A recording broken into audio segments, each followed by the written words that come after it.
الحمدللہ وکفا والصلاۃ والسلام علی عبادہ الذین اصطفیٰ خصوصاً علی افضلہم وخاتم النبیین محمد الامین وعلی آلہ واصحابہ اجمعین۔ اعوذ باللہ من الشیطان الرجیم، بسم اللہ الرحمن الرحیم۔ قال اللہ عز وجل فی کتابہ الکریم: وَلَوْلَا دَفْعُ اللَّهِ النَّاسَ بَعْضَهُم بِبَعْضٍ لَفَسَدَتِ الْأَرْضُ وَلَٰكِنَّ اللَّهَ ذُو فَضْلٍ عَلَى الْعَالَمِينَ۔ تِلْكَ آیاتُ اللَّهِ نَتْلُوهَا عَلَيْكَ بِالْحَقِّ وَإِنَّكَ لَمِنَ الْمُرْسَلِينَ۔ صدق اللہ العلی العظیم۔ رب اشرح لی صدری ویسر لی امری واحلل عقدۃ من لسانی یفقہوا قولی۔ اللہم ارنا الحق حقا وارزقنا اتباعہ وارنا الباطل باطلا وارزقنا اجتنابہ، آمین یا رب العالمین۔ عزیز دوستو، اس وقت طریق القرآن کے حوالے سے ہم اپنی 39ویں کلاس کا جو ہے وہ آغاز کر رہے ہیں۔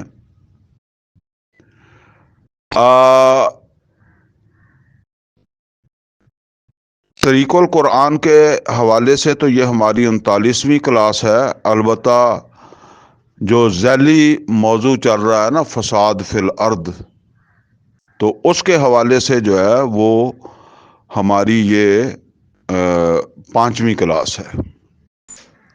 4 کلاسیں اس سے پہلے جو ہے وہ ہو چکی ہیں، اور یہ ہماری انشاءاللہ جو ہے وہ 5ویں کلاس جو ہے اس کا آغاز ہو رہا ہے۔ اصل میں تو میری خواہش یہ تھی کہ یہ جو مضمون میں ابھی بیان کرنے لگا ہوں، یہ پچھلی کلاس کے اندر ہی جو وہ ہو جاتا، کیونکہ اس کا جو بڑا اہم حصہ ہے نا وہ پچھلی کلاس کے اندر جو وہ آ گیا ہے۔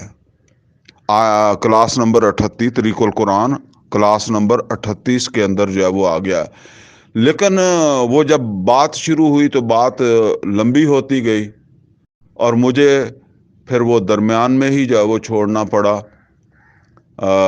جو موضوع چل رہا تھا۔ تو مجھے بہرحال وہ کوئی اچھا تو نہیں لگا، لیکن مجبوری تھی۔ پھر وہ اس کو جو ہے وہ تقریباً جو ہے وہ یوں سمجھ لیں کہ 1.5 گھنٹے کی کلاس ہماری ہو گئی تھی، تو اس کو پھر مجھے چھوڑنا پڑا۔ تو اب یہ جو بقایا موضوع تھا نا، اس کو ہم انشاءاللہ جو ہے وہ مکمل کرنے لگے ہیں۔ بہرحال یہ دونوں جو ہے نا، خاص طور پر یہ کلاس نمبر 38 جو ہے اس کا جو بھی وہاں جو بھی گفتگو ہوئی ہے، وہ اس کو اس کے ساتھ ملا کر جو ہے وہ پوری بات سمجھ آئے گی، کیونکہ اصل میں کچھ لوگ نئے بھی آ جاتے ہیں نا، تو پھر ان کو بات سمجھ اس طرح نہیں آتی، تو وہ چونکہ ہمارے پاس ریکارڈ ہو جاتی ہے ہر چیز، تو اس وجہ سے میں یہ بتا رہا ہوں کہ جو ہے نا وہ یہ دونوں کلاسیں جو ہے نا وہ 38 اور 39 ملا کر بات سمجھ آئے گی، ادروائز اس اکیلی سے بات سمجھ نہیں آئے گی۔ چلیں جی، ہم نے جو وہ فساد فی الارض کے حوالے سے پچھلا موضوع جو ہے وہ تو تھا انقلاب نبوی، تو اب ہم اس کے اندر جو ہے وہ تھوڑی سی تبدیلی کر دیتے ہیں، صرف یہ جو ہے وہ پتہ لگ جائے، ورنہ مضمون تو وہی ہے۔ تو ہم اس کو کہتے ہیں کہ یہ ہے منہج انقلاب نبوی، منہج کا لفظ کا اضافہ کر دیتے ہیں، منہج انقلاب نبوی، فساد فی الارض اور منہج انقلاب نبوی۔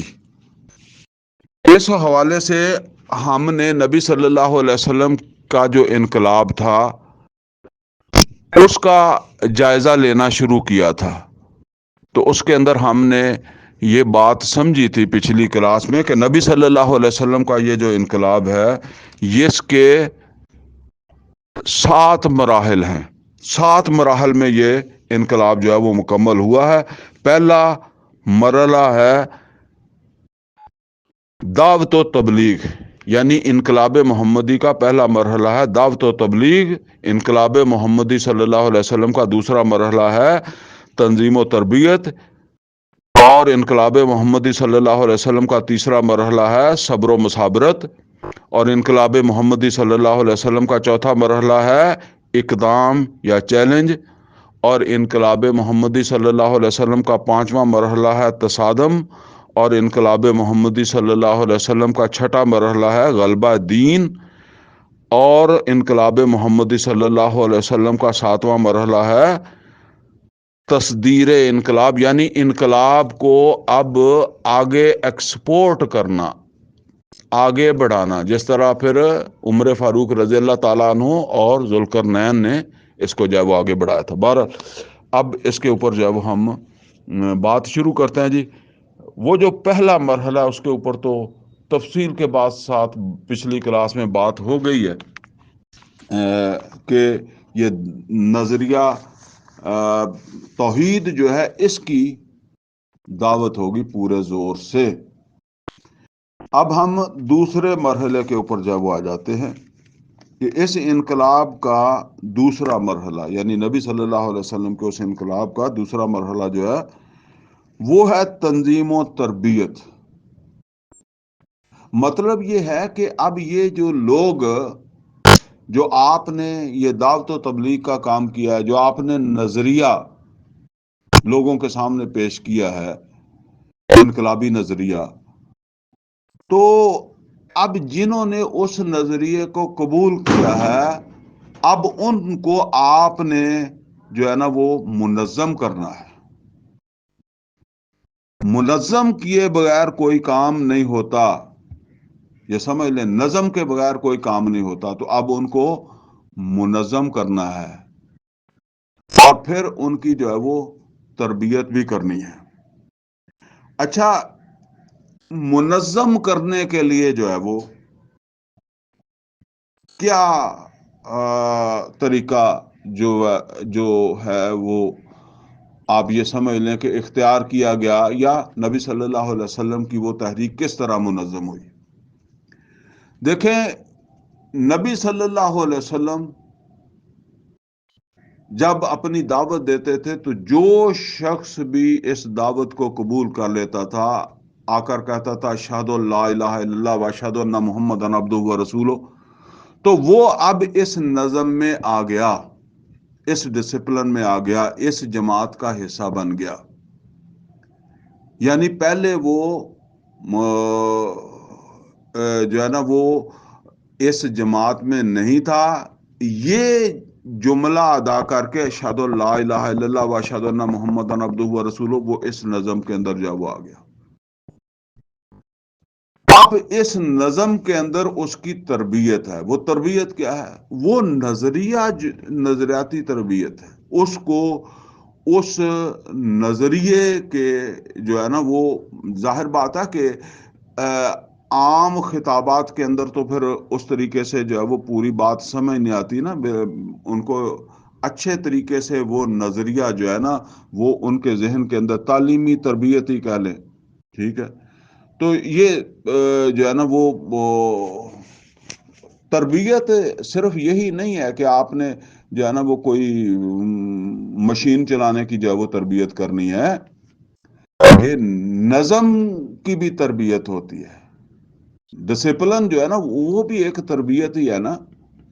ان کو یہ پتہ لگ جائے کہ ہم نے یہاں اللہ کے رسول صلی اللہ علیہ وسلم کی فرما برداری کرنی ہے، اور اللہ کے رسول صلی اللہ علیہ وسلم اگر ہمیں کسی کے ماتحت دے دیں، تو مکہ میں تو ایسے واقعات کام ہوتے تھے نا، لیکن کیونکہ نبی صلی اللہ علیہ وسلم خود موجود ہوتے تھے، لیکن کئی دفعہ ایسا ہوتا تھا نا کہ نبی صلی اللہ علیہ وسلم کچھ صحابہ کو کسی مشن پر بھیجتے ہیں تو کسی کو ان کا امیر بناتے ہیں، تو اب یہ امیر کی بھی اطاعت کرنی ہے، ٹھیک ہے نا۔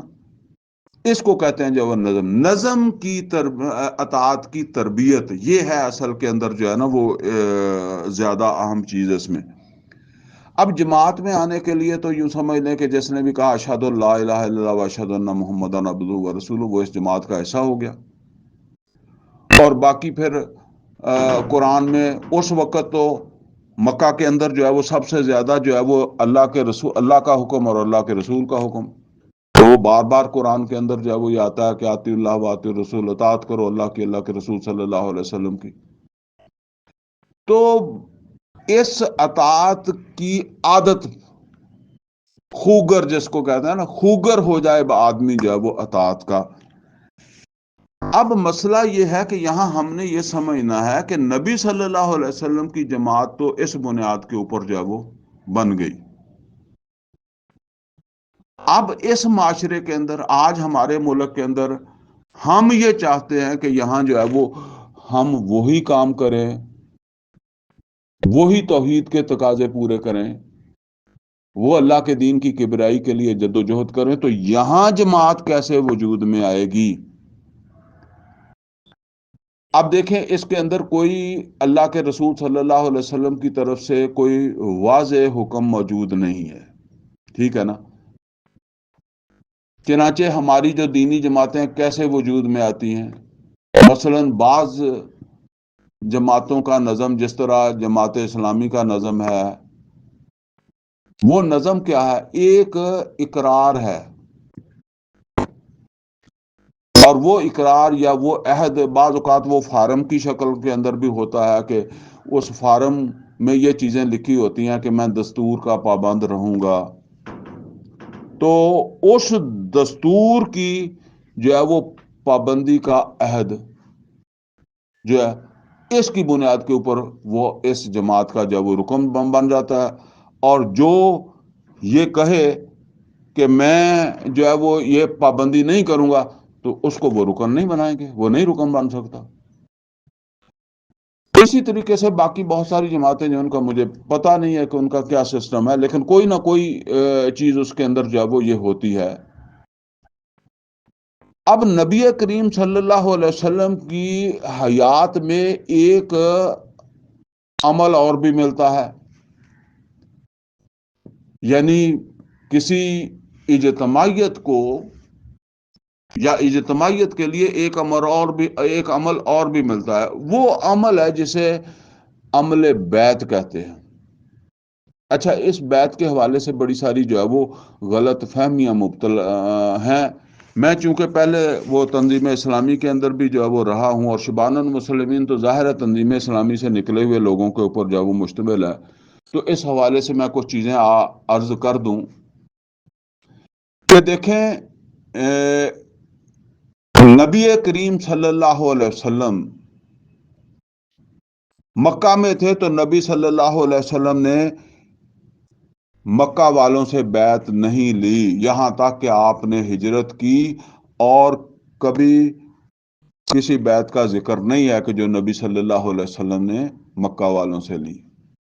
البتہ جب مکہ میں آخری دور چل رہا تھا، آخری دور سے مراد یہ ہے کہ ہجرت قریب ہی آ گئی تھی، یہ سن 11 اور 12 نبوی کی بات ہے،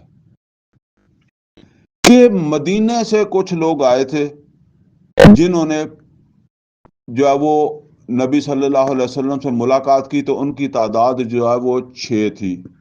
تو نبی صلی اللہ علیہ وسلم نے، کیونکہ انہوں نے مدینے سے مکے سے حج کے موقع کے اوپر مکہ آئے تھے نا، تو نبی صلی اللہ علیہ وسلم سے ان کی ملاقات ہوئی تھی عقبہ کی گھاٹی کے پاس، تو نبی صلی اللہ علیہ وسلم نے ان کا اسلام قبول کیا، اور جاتے وقت ان سے ایک بیعت لی، ایک وعدہ لیا، اور ان کو واپس بھیج دیا، یا انہوں نے واپس جانا ہی تھا، چلے گئے وہ مدینے میں۔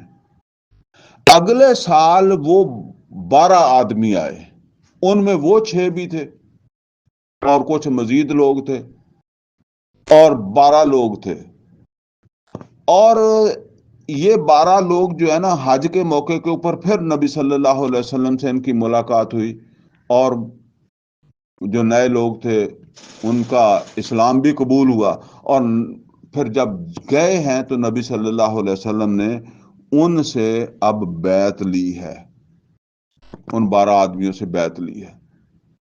وہ بیعت ہے جسے عبادہ ابن صامت رضی اللہ تعالیٰ عنہ کی بیان کردہ حدیث میں جو ہے وہ بیان کیا گیا ہے، بایعنا رسول اللہ بایعنا رسول اللہ صلی اللہ علیہ وسلم علی السمع والطاعۃ فی العسر والیسر والمنشط والمخر فی المنشط والمکرہ وعلی ان ننازل امر اہلہ وعلی ان نقول بالحق اینما کنا لا نخاف فی اللہ لومۃ لائم۔ اور بہرحال الفاظ کے اندر کوئی شاید کمی بیشی بھی ہو، تو بہرحال یہ بیعت لی نبی صلی اللہ علیہ وسلم نے ان سے۔ یہ بیعت جو ہے نا، اس کو کہتے ہیں بیعت سمع و اطاعت۔ بایعنا رسول اللہ صلی اللہ علیہ وسلم علی السمع والطاعۃ فی العسر والیسر، کہ ہم سنیں گے اور اطاعت کریں گے، تنگی میں بھی آسانی کے اندر بھی۔ بعض اوقات جو ہے وہ ماننے میں تنگی ہوتی ہے، بعض اوقات آسانی ہوتی ہے، تو ہم ہر حال میں سنیں گے اور اطاعت کریں گے۔ بہرحال یہ بیعت نبی صلی اللہ علیہ وسلم نے لی، لیکن اس میں یہ سمجھ لیں کہ ٹائمنگ کون سے ہیں۔ دو چیزیں نوٹ کر لیں۔ نمبر ایک کہ وہ لوگ مکہ کے رہنے والے نہیں ہیں، انہوں نے چلے جانا ہے۔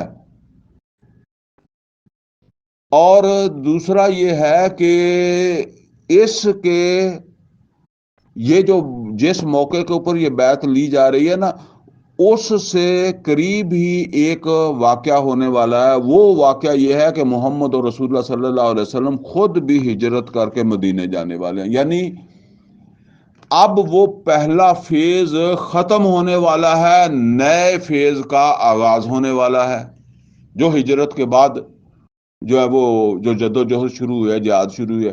یہ ہے وہ جگہ موقع جہاں نبی صلی اللہ علیہ وسلم بیعت لے رہے ہیں۔ اچھا، اس کے بعد پھر نبی صلی اللہ علیہ وسلم گئے ہیں، تو نبی صلی اللہ علیہ وسلم نے جو لوگ گئے ہیں بدر لڑنے کے لیے ان سے بیعت نہیں لی۔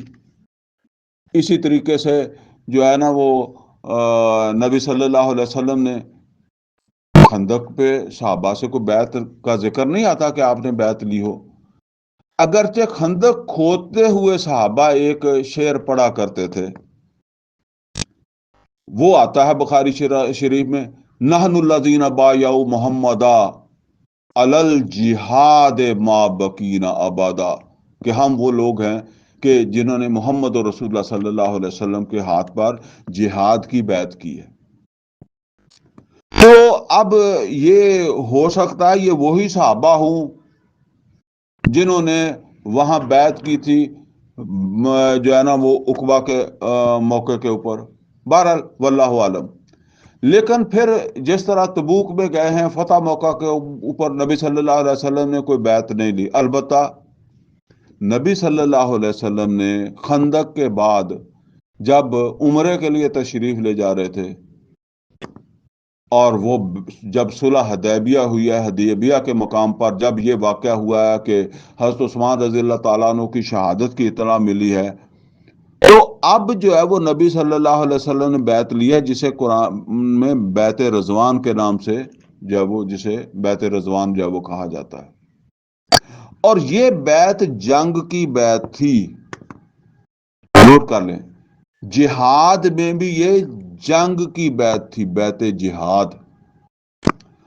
تو اسی طریقے سے قرآن کریم میں ذکر ہے خواتین سے بھی نبی صلی اللہ علیہ وسلم بیعت لیتے تھے، وہ بیعت جنگ کی نہیں ہوتی تھی، وہ سورہ ممتحنہ میں اس کا ذکر ہے۔ وہ یہی ہوتی تھی کہ ہم چوری نہیں کریں گے، ہم زنا نہیں کریں گی، اللہ کے احکامات کی پابندی کریں گی۔ بیعت سمجھ لیں کہ اصلاح کہہ لیں، اصلاح کی بیعت ہوتی تھی وہ۔ بہرحال اس سے یہ پتا چلا کہ ایک جو ہے نا وہ ایک عمل ہے نبی صلی اللہ علیہ وسلم کا، جو ایسے معاشرے میں جو مسلمان معاشرہ ہے اس میں کسی جدوجہد کا آغاز کرنا ہو تو اس عمل کو بنیاد بنایا جا سکتا ہے. مطلب دیکھیں جو لوگ حج کے عمرے کے لیے جا رہے ہیں نبی صلی اللہ علیہ وسلم کے ساتھ سن 6 میں جب صلح حدیبیہ ہوئی ہے تو یہ سارے مسلمان ہیں نا, عمرے کے لیے جا رہے ہیں. اب کس نیت سے جا رہے ہیں؟ عمرے کی نیت سے. اچانک اس میں ایک نیا مشن جو ہے وہ سامنے آ گیا. یعنی جنگ کا تو ارادہ ہی نہیں تھا, جنگ کا پروگرام ہی نہیں تھا. نبی صلی اللہ علیہ وسلم نے بتایا تھا کہ جنگ نہیں لڑنی, اسلحہ ساتھ نہیں لینا. اب آپ کی پلاننگ میں جنگ آ گئی تو اب نبی صلی اللہ علیہ وسلم نے یہ جو بیعت لی ہے نا یہ مسلمانوں سے ہی لی ہے. بعض اوقات یہ آ جاتا ہے کہ جی ہم نے کلمہ تو پڑھا, ہوئے بیعت کی کیا ضرورت ہے. تو یہ بیعت لی ہے نبی صلی اللہ علیہ وسلم نے مسلمانوں سے. اور اس بیعت کا کیا مطلب ہے؟ اس کا بیعت کا مطلب یہ ہے کہ جو لڑنا چاہتا ہے اس طرح کہ عثمان کے خون کا بدلہ لیا جائے گا یا اس کی جان چلی جائے, وہ بیعت کرے. تو گویا کہ یہ جو بیعت کرنے والے ہیں نا یہ ایک جماعت بن گئے. بالفرض وہاں کوئی لوگ ایسے ہوں کہ جنہوں نے یہ بیعت نہیں کی ہے تو وہ پھر علیحدہ ہو گئے. ٹھیک ہے نا, ان کا کیا معاملہ ہے وہ اللہ اس کے رسول کو پتا ہے. لیکن یہ سمجھ لیں کہ اب اس جہاد کے لیے جو جماعت وجود میں آ رہی ہے نا وہ اس کا حصہ یہی لوگ ہیں جنہوں نے بیعت کر لی ہے. تو یہ تو اس کی جو وہ اہمیت ہے. اچھا اب یہ سمجھ لیں جی کہ اس وقت پاکستان میں جو ہے نا وہ ایک جماعت ہے جو بیعت کی بنیاد کے اوپر وجود میں آئی ہے. اس پر بھی میں کچھ بات کر لوں. البتہ ایک بیعت وہ ہے جو عام طور پر ہمارے ہاں پیر لوگ لیتے ہیں اپنے مریدوں سے, جس کو مرید کرتے ہیں اس سے بیعت لیتے ہیں. وہ بیعت جہاد نہیں ہوتی, وہ بیعت وہی ہوتی ہے جو نبی صلی اللہ علیہ وسلم عورتوں سے لیتے تھے. اس بیعت اصلاح یا بیعت ارشاد اس کو جو ہے وہ کہتے ہیں. تو اس میں جہاد وغیرہ نظام کو چیلنج کرنا نہیں ہوتا, نظام سے کوئی پریشانی نہیں ہے ان کو. اس سے زیادہ یہی ہوگا کہ نماز پڑھا کرو, داڑھی رکھ لو, وہ جو کچھ یعنی تبلیغی جماعت جو ہے وہ بغیر بیعت کے کروا دیتی ہے تو وہی وہ بیعت کے ساتھ زیادہ سے زیادہ جو اصلی پیر ہوگا نا وہ اتنا ہی کرواتا ہے. خانقاہی نظام کے اندر جو ہے وہ یہ چیزیں آئی ہیں. بہرحال اس کو بھی کوئی غلط نہیں کہا جاتا. چلو ٹھیک ہے, اصلاح کے لیے کام ہو رہا ہے. انقلاب کے لیے یہ نہیں ہوتی, یہ نوٹ کر لیں, یہ انقلاب کے لیے نہیں ہوتی, یہ ہے ہی اصلاح کے لیے. اچھا اب اسی طریقے سے ایک شخصیت ہیں جن سے میں بھی ملا ہوں, فوت ہو گئے ہیں, مولانا محمد اکرم اوان. ان کے جو ہے فوت ہو گئے رحمۃ اللہ علیہ. جو ہے وہ بہرحال جو ہے نا وہ ایک جہاد کا جذبہ ان کے اندر پیدا ہوا تھا. وہ بھی ان کی جماعت بھی بیعت کی بنیاد کے اوپر تھی, لیکن اصل میں اس کے اندر جو ہے وہ انقلابیت تو نہیں تھی, پیری مریدی کے زور کے اوپر وہ انقلاب جو ہے وہ لانا چاہ رہے تھے. بہرحال وہ بھی پھر پتہ نہیں کہاں چلا گیا. ایک زمانہ تھا وہ کہتے تھے بس میں تو اس کو انقلاب لا کر ہی جاؤں گا, میں اس طرح, بلکہ وہ کہا کرتے تھے کہ ہمیں وہ انقلاب نہیں چاہیے جو ہماری قبروں کے اوپر جو وہ آئے, یعنی ہم اپنی زندگیوں میں انقلاب دیکھنا چاہتے ہیں. بہرحال یہ تو پھر اس طرح کی باتیں ہوتی ہیں. دوسری جماعت جو بنائی بیعت کی بنیاد کے اوپر وہ بنائی ڈاکٹر اسرار احمد صاحب نے. ڈاکٹر صاحب نے یہ تنظیم اسلامی کی بنیاد جو ہے نا یہ رکھی ہے 1975 میں, لیکن 1975 میں وہ اس کے امیر نہیں بنے. یہ جماعت بغیر امیر کے تھی. البتہ ڈاکٹر صاحب کی حیثیت جو ہے وہ تھی کنوینر کی. تنظیم اسلامی نام تو رکھ دیا گیا تھا, تنظیم اسلامی کے کنوینر تھے ڈاکٹر اسرار احمد صاحب.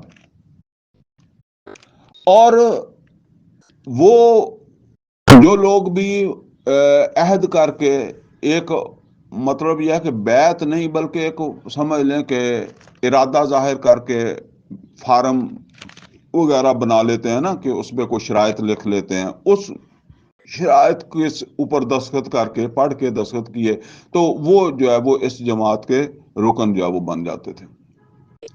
3 سال تک یہ جماعت بغیر امیر کے اور بغیر بیعت کے چلی ہے۔ ڈاکٹر صاحب نے اس کی حکمت یہ بتائی تھی کہ میرا ارادہ امیر بننے کا نہیں تھا، اور میری خواہش یہ تھی کیونکہ ڈاکٹر صاحب جماعت اسلامی سے نکلے تھے، تو جماعت اسلامی سے اور بھی لوگ نکلے ہیں سینئر لوگ، ان میں سے کوئی آدمی آ جائے، مثلا امین احمد اصلاحی رحمت اللہ علیہ فوت ہو گئے، اگر وہ آ جائیں تو امیر ان کو بننا چاہیے، اور وہ کہتے ہیں کہ میرے ذہن میں تو یہ تھا کہ اس جماعت کی بنیاد بیعت پر ہونی چاہیے، لیکن یہ بات بھی میرے ذہن میں تھی کہ ہو سکتا ہے جو امیر بنے اس کی یہ رائے نہ ہو، اس کی رائے نہ ہو کہ بیعت کی بنیاد کے اوپر بننی چاہیے، وہ چاہے کہ یہ کسی دستور کی بنیاد کے اوپر جو ہے وہ بننی چاہیے، تو پھر اختلاف ہو جائے گا، لہٰذا میں نے اس بات کو نہیں چھیڑا تھا، اور یہاں تک کہ 3 سال تک انتظار کے بعد کوئی ایسا سرکردہ بندہ تنظیم اسلامی میں نہیں آیا، لہٰذا میں نے فیصلہ کیا کہ اب اس جماعت کو میں خود امیر بن کر چلاؤں گا، اور اب میں نے یہ اعلان کیا اپنے دوستوں کو جو شامل ہو چکے تھے 3 سال میں، ان کو یہ کہا کہ اب آئندہ اس جماعت کا امیر میں ہوں، اور میں جو ہے نا وہ جس طرح عیسیٰ علیہ الصلوۃ والسلام نے ایک پکار لگائی تھی نا، من انصاری اللہ، تو انہوں نے بڑی تقریریں کر کے ایک بات سمجھا کر کہا کہ اب میں یہ اعلان کر رہا ہوں، من انصاری اللہ، کون میری مدد کرے گا اللہ کے رستے میں، تو جو میری مدد کرنا چاہتا ہے تم میں سے یا دوسرے لوگوں میں سے بھی، کئی لوگ وہ بھی آ گئے نا جو پہلے شامل نہیں ہوئے تھے، تو جو بھی میرا ساتھ دینا چاہتا ہے تو میں اس جماعت کی بنیاد رکھ رہا ہوں بیعت کی بنیاد پر، جو لوگ پہلے تنظیم میں شامل تھے جو بیعت کرے گا وہ آئندہ تنظیم اسلامی کا رکن ہوگا، جو بیعت نہیں کرے گا وہ رکن نہیں ہوگا، تو یہاں سے پھر تنظیم اسلامی کی یہ بیعت کا سلسلہ جو ہے وہ شروع ہوا۔ اچھا جی، یہ جو پھر کئی ساری چیزیں جو ہے وہ آئی ہیں، ڈاکٹر صاحب نے میثاق وغیرہ کے اندر اس زمانے میں بیعت کے حوالے سے بڑے دلائل دیے، بہرحال پہلے اس کو بیعت جہاد کہتے تھے، اور پھر مسئلہ یہ بن گیا کہ اس طرح کے دلائل بھی تو پھر آتے ہیں نا کہ نبی صلی اللہ علیہ وسلم نے تو میدان میں پہنچ کر بیعت لی ہے، بیعت رضوان، تو آپ تو ابھی شروع کرنے لگے ہیں، آپ ابھی مطلب آپ کا تو بہت دور ہیں ابھی آپ۔ اچھا، اگر حوالہ دیا جائے اس کا، کیا اس کو کہتے ہیں، بیعت عقبہ ثانیہ کا، تو وہ بیعت بھی جو ہے وہ مرحلے کے آغاز میں ہی آئی ہے نا، یعنی ہجرت کے بعد تو وہ مرحلہ شروع ہو گیا، تو تقریباً وہاں بات پہنچی ہوئی ہے، اور وہاں ایک مسئلہ یہ بھی ہے کہ جن سے بیعت لی جا رہی ہے وہ لوگ ہی دوسرے علاقے کے، یعنی اس وقت کے مدینہ تو پھر دوسرا علاقہ ہے، مکہ دوسرا علاقہ ہے، تو وہاں کے رہنے والے ہیں، دور کے لوگ ہیں، کوئی ان کے ساتھ رابطہ ہی نہیں ہے، تو وہ ایک بیعت جا کے ان کے اندر احساس رہے کہ ہم ان کے ساتھی ہیں۔ تو بہرحال اس طرح کی باتیں، مخالفتیں بھی ہوتی رہیں کئی طرف سے، لیکن بہرحال چلتے چلتے پھر ڈاکٹر صاحب نے فرمایا، یا اس کے اوپر ڈاکٹر صاحب نے یہ کہا کہ میری بیعت جو ہے یہ بیعت سم و اطاعت ہے، یہ بیعت جہاد نہیں ہے بلکہ بیعت سم و اطاعت ہے۔ اچھا، اس میں پھر بیعت کے الفاظ وہ تھے جو عبادہ ابن صامت رضی اللہ تعالیٰ عنہ کی حدیث میں آئے نا، بایعنا رسول اللہ صلی اللہ علیہ وسلم علی السمع والطاعۃ